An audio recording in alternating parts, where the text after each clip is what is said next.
Hallo zusammen. Ich erzähle euch heute die Geschichte. Er ist mit dem Cannabis gekommen.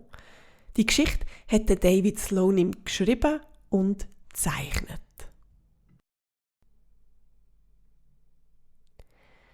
Meine Familie hat dringend ein neues Cannabis gebraucht.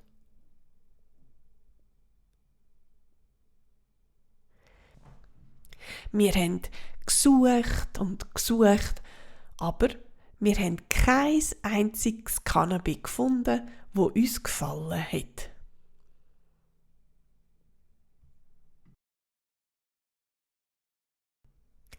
Es ist Abend geworden.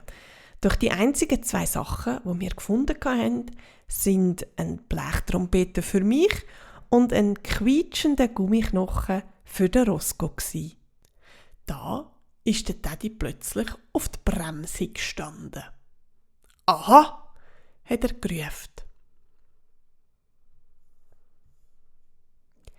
Kurze Zeit später sind wir wie ein Bisiwetter zusammen mit unserem neuen Cannabis heimgefahren. «Wer ist das dort hinten?» habe ich gefragt. «Keine Ahnung», hat der Teddy geantwortet. «Er ist mit dem Cannabis gekommen.»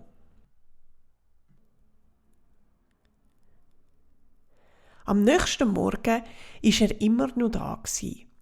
Ich habe ihm ein Stück Brot gegeben und ihn mit der Bonnie spielen. «Ich bin Sophie», habe ich ihm erzählt. «Und wer bist du?» Doch er hat nicht geantwortet.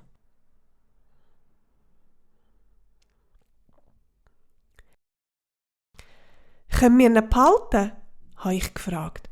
«Nein», hat der Teddy gesagt. Die Mami und der Teddy haben sich fest ins Zeug gelegt, um ihn zum Gehen zu überreden. Aber er hat sich nicht bewegt. «Vielleicht ist er krank», habe ich gesagt. Also haben sie am Doktor angerufen. «Das ist ein akuter Fall von Polsteritis», hat der Doktor gesagt. «Er braucht unbedingt frische Luft.» So haben wir ihn zum Grand Canyon mitgenommen. Wir haben ihn an den Strand mitgenommen. Wir haben ihn mit auf Washington D.C. genommen. Aber er ist die ganze Zeit auf dem Cannabis sitzen geblieben. Die Mami und der Daddy haben dann gemeint, dass wir uns einfach an ihn gewöhnen müssen. «Super!» habe ich gesagt. An einem Tag ist plötzlich der Ast, wo ich drauf gesessen bin, abgebrochen. «Hilfe!» habe ich gerufen. Da hat es auf einmal «Klirr» gemacht. Er hat mich gerettet.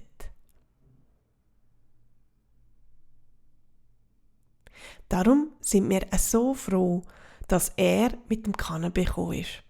Aber es hat nicht lange gedauert, bis wir wieder zum Brocki haben müssen.